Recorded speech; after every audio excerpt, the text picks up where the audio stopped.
Hello, my name is Rajan Arora and welcome to my course Essentials of SQL Server Performance for Every Developer. You are watching the video of Module 1 Getting Started Part 6 Index Concepts. If you are new to this course, please start it from the introduction video for better understanding. Thank you.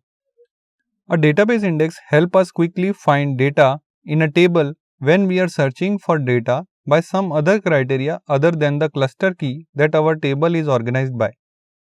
For the example that we have just talked about, searching for students by name, we would want to create an index on the students table over the last name and the first name column.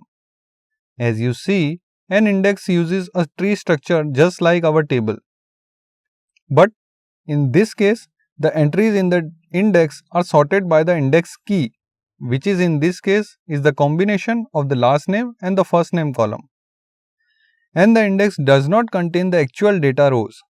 Instead, in the bottom nodes of the index that are represented and marked with the RP. The index will contain row pointers back to the table, which indicates where the corresponding data in the table is located. If we look in the detail onto one of the bottom nodes in the index, it would look something like this. We see here that we have the key of the index, the last name and the first name of the students, and those are in sorted order.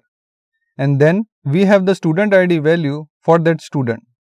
So, for example, if we have a SQL statement with the where clause that you see on your screen where we are searching for this student by name, SQL Server will first traverse the tree structure of the index to find the student ID number, and then it will traverse the tree structure of the table to locate the data for the student. So, there are actually two operations that must occur, but each of these operations is very efficient and is usually turned out to be much faster to do these two operations traversing the tree structure than to scan through all the rows of a table. We also can and often do have multiple indexes on a table in order to cover the different ways our application might search for data in that table. So, if we think about the students table, we might want to find a student by their name as we just talked about, or perhaps by their email addresses. So, in this case, we would create two separate indexes on the students table, each index being targeted in a way that our application searches for the data in the table.